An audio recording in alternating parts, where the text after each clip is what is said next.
ফের অশান্ত বাংলাদেশ। আর এবার কি দেশ ছাড়ছেন ইউনূস? ফের অশান্ত বাংলাদেশ, এবার দেশ ছাড়ছেন ইউনূস। বাংলাদেশের মসনদে কি বসতে চলেছেন খালেদা জিয়া? সন্ন্যাসী গ্রেফতারের পরেই বাংলাদেশের পরিস্থিতি বদল।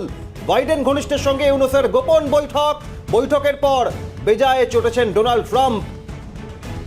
এবার কি দেশ ছাড়তে চলেছেন ইউনূস? এই সম্ভাবনা তৈরি হচ্ছে।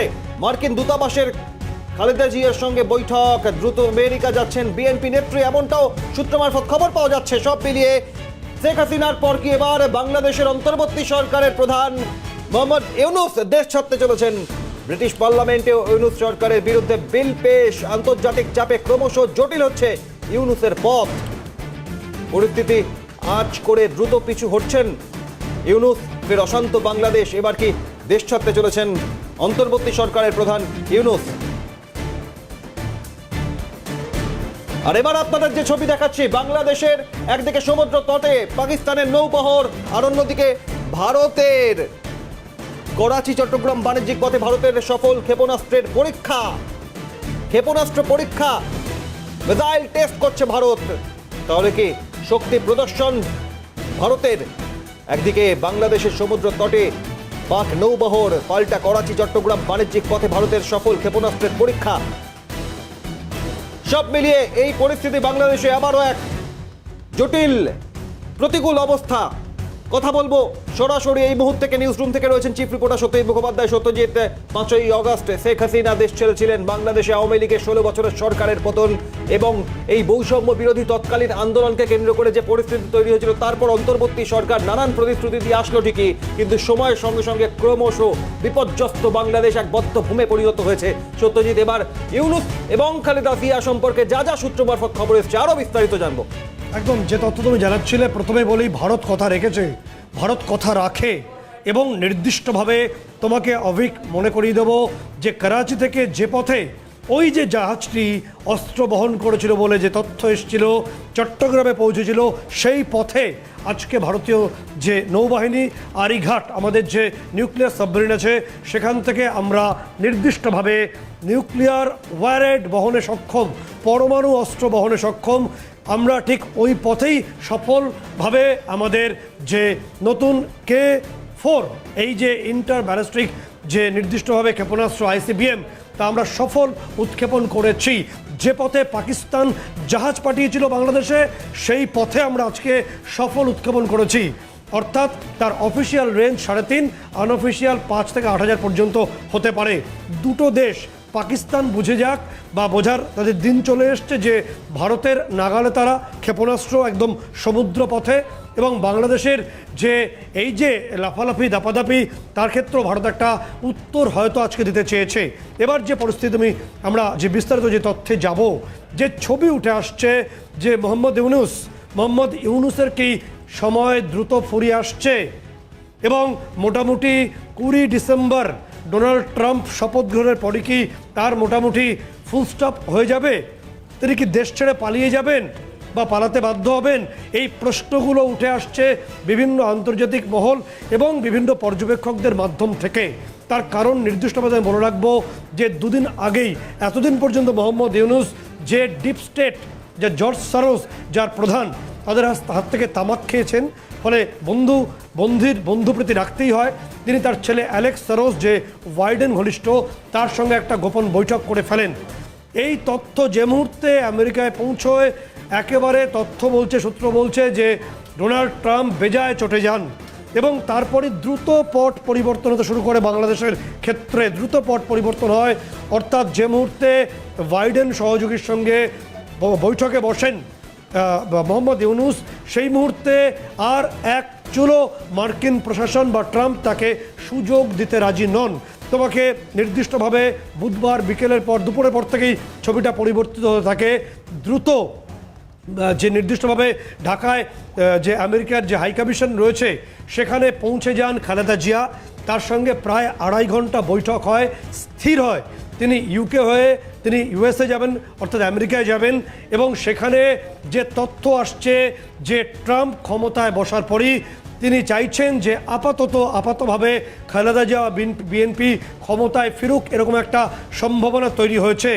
এবং তারপর নির্দিষ্টভাবে আমরা দেখলাম যে অর্থাৎ অঙ্কটা আন্তর্জাতিক যে প্রেশার কতটা বেশি বাংলাদেশের ক্ষেত্রে তুমি দেখবে। তারপরেই বিএনপির তরফে 5 সদস্যের দল নিয়ে মির্জা ফখরুল তিনি পৌঁছে যান যমুনা ভবন, যেখানে ইউনূস থাকেন তার বাসভবন, এবং সেখানে গিয়ে তিনি ইউনূসের সঙ্গে নির্দিষ্টভাবে বৈঠক করেন।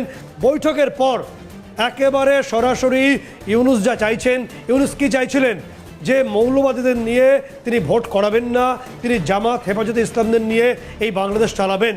কিন্তু বিএনপি রাজনৈতিক দল তারা সরাসরি বলছে যে ইমিডিয়েটলি ইলেকশনের রুটম্যাপ রেডি করতে হবে, দাবি করেছেন প্রথমত। দ্বিতীয়ত ইসকনের বিষয়ে একটা শান্তিপূর্ণ সমাধান তারা চেয়েছেন। কি বলেছেন মির্জা ফখরুল তিনি কালকে ইউনূসের সঙ্গে সাক্ষাতের পর, সেই বক্তব্য আমরা দর্শকদের শোনাবো। অভিক, একেবারে মির্জা ফখরুলের বক্তব্য শুনুন। বিশেষ করে গত কয়েকদিন ধরে যে আইন শৃঙ্খলা পরিস্থিতি, পরিস্থিতি এবং আপনার ছাত্রদের কয়েকটি কলেজের সমস্যা নিয়ে, এই বিষয়গুলো নিয়ে আমরা আমাদের যে দলের পক্ষ থেকে যে আমাদের উদ্বেগ, সেই উদ্বেগের কথা আমরা তাকে জানিয়েছি। এবং দেশে যেন কোনো রকম অবস্থার সৃষ্টি না হয় যে সমস্যার মধ্যে দিয়ে বিভাজন সৃষ্টি হবে। ট্রাক চলাচল, যানবাহন চলাচল যদি নির্বিঘ্নে থাকে সেই বিষয় নিশ্চিত করার জন্য আমরা তাদেরকে অনুরোধ করেছি। সমস্ত রাজনৈতিক দলগুলোর সঙ্গে আলাপ আলোচনা করে একটি জাতীয় ঐক্য সৃষ্টি করার ব্যাপারেও আমরা আহ্বান জানিয়েছি। আমরা সেই সঙ্গে আপনার এটাও বলেছি যে আমাদের নির্বাচন যেটা সবচেয়ে বেশি প্রয়োজন, সংস্কারগুলোকে আপনারা সম্পূর্ণ করে অবিলম্বে যত দ্রুত সম্ভব রোড ম্যাপ দেওয়ার কথা আমরা বলে এসেছি। একটা রোড ম্যাপ অত্যন্ত জরুরি। সত্যই তেমতো অবস্থায় মোহাম্মদ ইউনূস অন্তর্বর্তী সরকার গঠন করার ক্ষেত্রে যাদের সমর্থন পেয়েছিলেন, বৈষম্য বিরোধী ছাত্র আন্দোলনকে সামনে রেখে যেভাবে শেখ হাসিনার দেশত্যাগ, আওয়ামী সরকারের পতন, 16 বছরের সরকারের, এবং তারপর ইউনূসের ক্ষমতায় আসা, মোহাম্মদ ইউনূস যদি এই পরিস্থিতিতে দেশ ছাড়েন, বাংলাদেশের পরবর্তী শাসনভার, বাংলাদেশ সরকার পরিচালনা, বাংলাদেশ চালানোর ক্ষেত্রে কার দিকে ভার যেতে পারে? একদমই নির্দিষ্ট খুব গুরুত্বপূর্ণ প্রশ্ন। কারণ সেই কারণেই খালেদা জিয়া 79 বছর বয়সী এই নেত্রী, তাকে আমেরিকা এই মুহূর্তে বেছে নিচ্ছে, কারণ এছাড়া অন্য কোনো পথ নেই। কারণ ইউনূসের কাছে তার পায়ের তলার মাটি ক্রমশ অত্যন্ত গরম হয়ে উঠছে। অর্থাৎ ইউনূস যাদেরকে নিয়ে এই মৌলবাদী সরকার চালাচ্ছেন, জামাতে ইসলাম বা হেফাজতে ইসলাম, তারা বাংলাদেশ সংবিধানকে ছিঁড়ে কুচি করে ফেলতে চাইছে, যারা বাংলাদেশের জাগ্রত জনমত মানতে চাইছে না। ইউনূস সেই দেওয়াল লিখনটা পড়ে নিয়েছেন। ইউনূস ভেবেছিলেন যে নির্দিষ্টভাবে তাকে হয়তো আমেরিকা সমর্থন না করলেও তাকে হয়তো রাশিয়া সমর্থন করবে। কিন্তু আজকে সকালবেলায় যে ছবি আসছে যে নির্দিষ্টভাবে রাশিয়ার প্রেসিডেন্ট ভ্লাদিমির পুতিন, তার যিনি প্রধান পরামর্শদাতা আলেকজান্ডার জোগিন, তিনি তার এক্স হ্যান্ডেলে পোস্ট করে পরিষ্কার জানিয়ে দিয়েছেন যে তিনি অর্থাৎ রাশিয়া অখণ্ড ভারত দেখতে চাইছে। অর্থাৎ ভারতকে পুরোপুরি এম্পাওয়ার্ড করা হচ্ছে রাশিয়ার তরফে। নির্দিষ্টভাবে একেবারে বিভিন্ন ওয়েস্টার্ন কান্ট্রিজ ঘুরে আসা পাশ্চাত্য দেশের বিভিন্ন লবির হাতে তামাক খাওয়া ইউনূসের বুঝতে আর কোনো সমস্যা হচ্ছে না যে তার এই পদ্মাপাড়ের বাস আর বেশি দিন নয়। তিনি পদ্মাপাড়ের তার আর হয়তো বেশি দিন ইলিশ মাছ খাওয়া হবে না, তাকে এই দেশ ছাড়তে হবে। কারণ নির্দিষ্টভাবে ব্রিটিশ পার্লামেন্টে তার সরকারের বিরুদ্ধে যে রিপোর্ট জমা পড়েছে, ওদের অল পার্টির একটি কমনওয়েলথ অংশে যে রিপোর্ট জমা পড়েছে, তাতে মিনিমাম 2000-এর বেশি হিংসাত্মক ঘটনা সংখ্যালঘু সম্প্রদায়ের উপর আছে, সেই তথ্য জমা পড়েছে ইতিমধ্যে। এবং একই সঙ্গে এই রিপোর্টে তারা ইউনূস সরকার সম্পর্কে বলছে যে সংখ্যালঘুদের উপর হিংসা পরিচালনা করতে এবং নির্দিষ্টভাবে রাজনৈতিক প্রতিশোধ নেওয়ার জন্য এন্টায়ার জুডিশিয়ারি সিস্টেমটা, পুরো বিচার প্রক্রিয়াটাকে ব্যবহার করছেন মোহাম্মদ ইউনূস। এই শ্রীমান ইউনূসের কাজই হচ্ছে প্রতিশোধ নাও বিচার প্রক্রিয়ার মাধ্যমে। আমরা ছবি দেখাবো, কিছু আগে এই মোহাম্মদ ইউনূস সম্পর্কে একটি মন্তব্য করায় একেবারে গুমঘরে চালান করে দেওয়া হয়েছিল তাপসী তাবাসসুম নামে একজন ম্যাজিস্ট্রেটকে। এবং কিছু আগে যে ছবি আমরা দেখানোর চেষ্টা করবো অভিক স্ক্রিনে, যে কিছু আগে ঢাকার মেট্রোপলিটন ম্যাজিস্ট্রেট তাকে জামিন দিয়েছে এবং নির্দিষ্টভাবে এর ফলে সেখানকার একটা অংশের যে মতামত, যে বিচার বিভাগের ওপর ইউনূসের যে একটা করায়ত্ত ছিল, একটা প্রভাব ছিল, যে মুহূর্ত থেকে ট্রাম্প চটেছেন ইউনূসের ওপর, সেই মুহূর্ত থেকে সমস্ত সেক্টরে ইউনূসের ক্ষমতা কমতে শুরু করেছে। বিচার প্রক্রিয়ার উপর ইউনূসের কথা গতদিন পর্যন্ত চলছিল, কিন্তু যে মুহূর্তে তিনি সরোসের ছেলের সঙ্গে বাইডেন ঘনিষ্ঠের সঙ্গে বৈঠক করেছেন ট্রাম্পের বিরুদ্ধে গিয়ে কাজ করার জন্য, ট্রাম্প হোয়াইট হাউস ব্যাপক চটে গেছে। সে কারণে গোটা প্রক্রিয়ার বাংলাদেশের যে সিস্টেম, সেখান থেকে ইউনূসকে ধীরে ধীরে ধীরে ধীরে সারেন্ডার করতে হবে বলে সত্যিই একটা অত্যন্ত বড় অংশ গুরুত্বপূর্ণ এই মোড় নেওয়া পরিস্থিতির। এক্ষেত্রে দাঁড়িয়ে এটাই বোঝার চেষ্টা করব যে যেভাবে সনাতনীদের ওপর, সংখ্যালঘুদের ওপর লাগাতার নির্যাতন, নিপীড়ন, অত্যাচার চলছে, তার পরিপ্রেক্ষিতে ইউনূস যদি এভাবে কোণঠাসা হয়, তাহলে কি ধীরে ধীরে প্রাণ, অক্সিজেন, শ্বাস ফিরে পাবেন সংখ্যালঘুরা? একদমই সেই ছবি উঠে আসছে। তোমাকে বলবো, কার্যত জেল ভেঙে জঙ্গিগুলোকে বার করে ইউনূস এই সরকারকে চালাতে চেয়েছিলেন। কারণ এর আগে যখন মির্জা ফখরুল দেখা করতে গেছিলেন, তখন ইউনূস তার যে লম্বা চওড়া ভাষণ দিয়েছিলেন দুদিন আগে, সেখানে বলেছিলেন যে এখন তো সবেমাত্র ইলেকশনের যে ট্র্যাক পাতার কাজ শুরু হয়েছে, 4 বছর লাগবে। হঠাৎ করে তাহলে কি এমন হলো যে ইউনূস কার্যত লেজ গুটিয়ে এখন নির্বাচনের কথা ভাবা শুরু করে দিয়েছেন? এক্ষেত্রে প্রাক্তন সাংসদ এবং ইউনূস ঘনিষ্ঠ বলেই পরিচিত, তিনি কি বলছেন, অর্থাৎ গোলাম রনি। সত্যি তার বক্তব্য শোনাবো, তবে এই মুহূর্তে আমাদের সঙ্গে ফোনে রয়েছেন আন্তর্জাতিক সম্পর্ক বিশেষজ্ঞ ইমন কল্যাণ লাহিড়ী। স্বাগত ইমন বাবু, সত্যই তোমার প্রশ্ন সরাসরি। যে তথ্য ইমনবাবু সামনে আসছে, যে যখনই জর্জ সরোসের ছেলে অ্যালেক্স সরোসের সঙ্গে গোপন বৈঠক সেরেছেন ইউনূস, এবং এই তথ্য পৌঁছে গেছে একেবারে ট্রাম্প শিবিরের কাছে, তারপরেই কালকে থেকে পট পরিবর্তন, এবং খালেদা জিয়া তিনি তড়িঘড়ি মার্কিন যে হাইকমিশনে সেখানে ছুটে যান এবং তিনি আমেরিকা যাবেন। তারপরে মির্জা ফখরুলরা দেখা করেন ইউনূসের সঙ্গে, ইলেকশনের দাবি জানান, এবং যে তথ্য আসছে যে এবার একটা সাধারণ নির্বাচন করে ওয়েস্টার্ন পার্ট, মূলত আমেরিকা চাইছে খালেদা জিয়াকে ক্ষমতায় নিয়ে আসতে, সরাসরি একটি রাজনৈতিক দলকে ক্ষমতায় নিয়ে আসতে, এবং নির্দিষ্টভাবে কোথাও একটা এসকেপ রুট বা একটা পালানোর পথ খুঁজছেন ইউনূস। কতটা সারবত্তা আছে, কতটা এখানে ছবি কি ঠিক উঠে আসছে? দেখুন, আমি প্রাথমিকভাবে বলি, ইউনূস নোবেল প্রাইজ পেলেও শান্তির জন্য উনি নোবেল প্রাইজ পেয়েছেন, কিন্তু যেভাবে বাংলাদেশকে অশান্ত করে রেখেছেন, তো তার কোনো যোগ্যতা নোবেল প্রাইজ পাবার আছে বলে আমার মনে হয় না। কারণ যেভাবে বাংলাদেশে মানুষের মৃত্যু ঘটছে, বিশ্ববিদ্যালয়ের চত্বর থেকে শুরু করে পথে ঘাটে এবং শেষ পর্যন্ত মাইনরিটিদের উপর আক্রমণ, সেটাও কিন্তু কখনো গ্রহণযোগ্য নয়। তো আমার মনে হয় যে এখনই যেটা খুব বড় ব্যাপার, ভারতকে বাদ দিয়ে ট্রাম্প আসার একেবারে গদি দখল করার আগে, অর্থাৎ ট্রাম্প তো এখন আসতে কয়েকদিন সময় লাগবে অফিসিয়ালি তাকে ক্ষমতা নেওয়ার ক্ষেত্রে, আমার মনে হয় না যে মার্কিন যুক্তরাষ্ট্র একা কিছু এই ব্যাপারে সিদ্ধান্ত নেবে এই মুহূর্তে। কিন্তু নির্বাচন তো হওয়া দরকার, বিএনপি আসুক, আওয়ামী লীগ আসুক, তারা যৌথভাবে নির্বাচন গঠন করে গণতান্ত্রিক প্রক্রিয়ায় বাংলাদেশ সরকার গড়ে তুলুক, সেটাই চাইবো।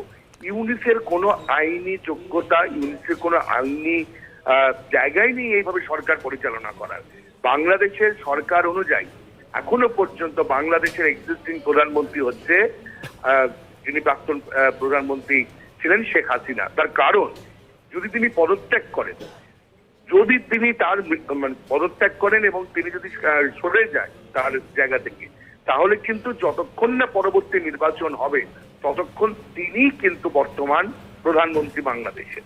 সুতরাং আইনের বাইরে গিয়ে এই তত্ত্বাবধায়ক সরকার, ইন্টারিম গভর্নমেন্ট, এগুলো কোনো মানে আছে বলে আন্তর্জাতিক ইমন আপনাকে আমি দুটো তথ্য দিয়ে রাখবো, যে আগের দিন পর্যন্ত আমরা দেখছিলাম যে এন্টায়ার জুডিশিয়ারির উপর ইউনূস সরকারের একটা প্রচণ্ড প্রভাব, কিন্তু যে মুহূর্তে মার্কিন সরকার চটেছে বলে বিভিন্ন সূত্রের খবর, কূটনৈতিক সূত্রের খবর, এবং ব্রিটেন পার্লামেন্টও ইউনূসের বিরুদ্ধে বা তার সরকারের বিরুদ্ধে নির্দিষ্ট রিপোর্ট জমা পড়ে গেছে, সে মুহূর্তে কিছু আগে তাপসী তাবাসসুম উর্মি, যিনি সেখানকার ম্যাজিস্ট্রেট সে দেশের, তিনি ইউনূস সম্পর্কে একটা মন্তব্য করেছিলেন, তাকে গুম ঘরে চালান করে দেওয়া হয়েছিল। কিছু আগে তাকে ঢাকার মেট্রোপলিটন ম্যাজিস্ট্রেট জামিন দিয়েছেন। কোথাও কি ইউনূস সমগ্র সিস্টেমটা, জুডিশিয়ারি এন্টায়ার সিস্টেম থেকে নিজের ক্ষমতা আস্তে আস্তে হারাচ্ছেন? ইউনূস একটা ট্রেটার। ইউনূস বাংলাদেশের মানুষের সঙ্গে বিশ্বাসঘাতকতা করছে। ইউনূস আমেরিকায় ছিলেন, বাইরে ছিলেন, দেশে বিদেশে ছিলেন, তার কোনো রাষ্ট্র পরিচালনা করার ক্ষমতাই নেই। তিনি কোন এখতিয়ারে এবং কোন আইনের ভিত্তিতে রাষ্ট্র পরিচালনা করছে, এটা প্রথম থেকে ব্যাখ্যা করতে হবে। এখনো পর্যন্ত ভারত কিছু বলেনি, কিন্তু যেভাবে তারা ওখানে নির্মম অত্যাচার চালাচ্ছে, হিন্দুদের তো এখন ধরছেই, তার আগে যেভাবে আইনজীবীদের হত্যা করা হচ্ছে, যেভাবে ছাত্রদের হত্যা করা হচ্ছে, যেভাবে জাতির জনকের মাথায় উঠে হাতুড়ি মারা হচ্ছে, ইউনূস এগুলো সহ্য করছেন? জাতির জনক কে মাথায় হাতুড়ি এবং তাদের তিনি সেভ করছেন। তো ইউনূসকে বুঝতে হবে যে তার কোনো যোগ্যতাই নেই একটা রাষ্ট্র পরিচালনা করার কথা। তিনি আত্মসিদ্ধি, তার বিরুদ্ধে যে কেসগুলো আছে সেগুলো তুলতে ওখানে গেছেন, এর বাইরে ইউনূস কিছু করছেন না। ঠিক, অনেক ধন্যবাদ সঙ্গে থাকার জন্য। ইমামুল খান লাহিড়ী সঙ্গে ছিলেন আন্তর্জাতিক সম্পর্ক বিশেষজ্ঞ। একটা বিষয় অভিক পরিষ্কার যে শুধুমাত্র যেটা ইমামবাবু বলছেন যে 20 ডিসেম্বর ডোনাল্ড ট্রাম্প তিনি শপথ নেবেন সপার্ষদ, তারপরেই কি এই ইউনূসের একটা প্রশস্ত পথ তাকে দেখিয়ে দেওয়া হবে, তাকে রাস্তা দেখিয়ে দিচ্ছে পাশ্চাত্য দুনিয়া বা পাশ্চাত্য শক্তিধারী এবং দেশগুলো? তারই কি আগাম আঁচ পেয়েছেন মোহাম্মদ ইউনূস? তার পরিপ্রেক্ষিতে এই ধরনের পট পরিবর্তন মোড় ঘুরছে। নজর থাকবে আমাদের। সত্যজিৎ মুখোপাধ্যায় চিফ রিপোর্টার সঙ্গে রয়েছেন, আরো বেশ কিছু গুরুত্বপূর্ণ তথ্য নিয়ে ফিরছে খুব দ্রুত। মোহাম্মদ ইউনূসের আমরা জানাচ্ছি যে ছবি আসছে কূটনৈতিক স্তর থেকে, পর্যবেক্ষকদের তরফ থেকে, তাতে মোহাম্মদ ইউনূস তার দেশ ছাড়া শুধুমাত্র সময়ের অপেক্ষা, একটা সাধারণ নির্বাচন হবে, সম্ভবত বিএনপি ক্ষমতায় আসতে চলেছেন, খালেদা জিয়া তিনি ক্ষমতায় ফিরতে চলেছেন। আপাতত এটাই ছবি, এটাই আন্তর্জাতিক স্তর বা কূটনৈতিক স্তরের ছবি। মোহাম্মদ ইউনূস ঘনিষ্ঠ প্রাক্তন সাংসদ গোলাম রনি তিনি কি বলছেন, তার গলাত আশঙ্কার সুর। তিনি গতকাল যে কথা বলেছেন আমরা সেটা দর্শকদের শোনানোর চেষ্টা করব। কৃষ্ণ মন্দির বাংলাদেশে আছে, সেই ইসকন বাংলাদেশে আছে। তো আমাদের দেশে আমরা সবাই মনে করছি যে এটা একটা উগ্র হিন্দুবাদী সংগঠন, এদের দোষের কোনো শেষ নেই। এরা দিল্লির তাবেদার, ভারতের দালাল এবং আওয়ামী লীগের বি টিম। আমাদের দেশে যারা সাধারণ মানুষ, ধর্মপ্রাণ আলেম ওলামা, তারা এই ধরনের কথাই প্রচার করেন। এবং একই সঙ্গে ইসকন যে সকল মুভমেন্ট করছে এই গত 3-4 মাসে, আগের থেকেই তাদেরকে খুব সন্দেহের চোখে দেখা হচ্ছিল। এবং এই 3 মাসে তাদের যে মুভমেন্ট, সেটা হলো তুমি চিৎকার করবে কেন, কথা বলবে কেন, চলাফেরা করবে কেন? তোমাদের আম্মা হুজুর যেখানে পালিয়ে গেছেন সেখানে তোমরা নীরব থাকবে অথবা পালিয়ে যাবে। তো এইরকম যখন একটা ফিউডাল মন মানসিকতা চলে আসে, ঠিক সেই সময় ইসকনের যিনি বাংলাদেশের প্রধান, তার কিছু কর্মকাণ্ড নিয়ে, সম্মেলন নিয়ে হলো, ঢাকাতে হয়েছে, তারপর চট্টগ্রামে হয়েছে, এবং এখানে খুনোখুনির মতো ঘটনা ঘটে গেছে। এই জিনিসগুলো ঘটার পর যখন সারা দুনিয়া এখন ইসকনের পক্ষে দাঁড়িয়েছে এবং ইউনূস সরকারের জন্য খুবই একটা বিব্রতকর পরিস্থিতি তৈরি হয়েছে, ঠিক সেই সময়টিতে এখন সরকারের অনেকেই বলছেন যে আমরা ফাঁদে পা দেব না, উত্তেজিত হওয়া যাবে না, এটা করা যাবে না, ওটা করা যাবে না। এবং সম্ভবত এই যে ভদ্রলোককে গ্রেপ্তার করা হয়েছে তাকে এখন জামিন দেওয়ার জন্য সরকার সর্বোচ্চ চেষ্টা চালাচ্ছে। তো আমার বক্তব্যটা হলো যে এই কাজটি যখন আপনারা করবেনই, তখন প্রথম পর্বে কেন গেলেন? ইসকনের সঙ্গে আপনার বিরোধিতা দরকার। ইসকনকে আপনি নিষিদ্ধ করতে চান বা বাংলাদেশকে তাদের জন্য অনুকূল রাখতে চান না, তাদেরকে বাংলাদেশ থেকে তাড়াতে চান। এজন্য সময় নিতে হবে, যথেষ্ট সময় নিতে হবে। 1 বছর, 2 বছর, 3 বছর, 5 বছর। একটি 60 বছরের পুরনো একটা প্রতিষ্ঠান, অনেক সাংগঠনিক ভিত্তি আছে, যা দিয়ে তারা এই সমাজের এবং রাষ্ট্রের রন্ধ্রে রন্ধ্রে তারা ঢুকে গিয়েছে। আপনি রাতারাতি এসে 2-4 বছরে এই সমস্যাটা সমাধান করতে পারবেন না। সত্যি একেবারে যে পরিস্থিতি তৈরি হয়ে রয়েছে, সেখানে দাঁড়িয়ে যে কোনো মুহূর্তে পট পরিবর্তন হতে পারে। ডোনাল্ড ট্রাম্প শপথ গ্রহণের পর কোথায় গিয়ে দাঁড়াবে বাংলাদেশের পরিস্থিতি, কিন্তু ভারতের অবস্থান কি হবে বলে মনে হচ্ছে? সত্যি তেমতো এই অচল অবস্থা লাগাতার ভারত বারংবার চেষ্টা করছে যে পরিস্থিতি স্বাভাবিক হোক, সনাতনীরা, সংখ্যালঘুরা রেহাই পাক। সেখান থেকে ভারতের অবস্থান কি হতে পারে? দেখো, আলটিমেটলি অনেকে মনে করছেন যে সন্ন্যাসী চিন্ময় কৃষ্ণ দাসকে গ্রেপ্তার, অর্থাৎ চিন্ময় কৃষ্ণ প্রভুকে গ্রেপ্তারটাই বোধহয় এই ইউনূসের সরকারের কাল হলো। আন্তর্জাতিক স্তরে মুখ পুড়ল এবং ঘরে বাইরে উভয় ক্ষেত্রেই শাখের করাতের মতো অবস্থা এখন ইউনূসের। এবং নির্দিষ্টভাবে আমাদের ভারতের অবস্থান সম্পর্কে যে তথ্য আসছে, তুমি জানো যে আজকে কিছু আগে পার্লামেন্টে প্রধানমন্ত্রী নরেন্দ্র মোদী, বিদেশ মন্ত্রী এবং এনএসএ অজিত ডোভাল তারা একটা বৈঠক করেছেন। সেই বৈঠকের তো বিভিন্ন দিক থাকতে পারে, তবে আপাতভাবে যে তথ্য উঠে আসছে যে বাংলাদেশের, কারণ আগামী মাসেই বিদেশ সচিব পৌঁছচ্ছেন বাংলাদেশে, ফলে বাংলাদেশে এই যে সংখ্যালঘু নিধন চলছে সে সম্পর্কে ভারতের ভূমিকা কী হবে, সারা বিশ্বে ভারত যেভাবে একটা জাগরুক ভূমিকা নিয়েছে বা জাগ্রত ভূমিকা নিয়েছে সেটাকে এগিয়ে নিয়ে যাওয়া, এবং একই সঙ্গে এই এন্টায়ার বঙ্গোপসাগর জুড়ে বা টোটাল যে আমাদের এই যে জিওপলিটিক্যাল যে আমাদের অবস্থান রয়েছে সেখানে ভারত কতটা এগিয়ে থাকবে বা কিভাবে অবস্থান নেবে একটা সার্বিক আলোচনা হয়েছে, এবং সেই সমস্তের প্রতিফলন আমরা দ্রুত দেখতে পাবো। বিভিন্ন ক্ষেত্রে বাংলাদেশের একটা বড় অংশের জামাত বা হেফাজত ইসলামের অপপ্রচার যে ভারত বোধহয় কোনো মিলিটারি অপারেশনে যাবে এরকম কোনো সম্ভাবনা এখনো পর্যন্ত তৈরি হয়নি। একেবারে পরিস্থিতিকে নজর রাখতে হবে আমাদের কোন দিকে যায়। সত্যজিৎ মুখোপাধ্যায় চিফ রিপোর্টার সরাসরি ছিলেন। ধন্যবাদ সত্যজিৎ। আপনাদের জানাই যে ইউনূসের দেশ ছাড়ার সম্ভাবনা ক্রমশ প্রবল হচ্ছে।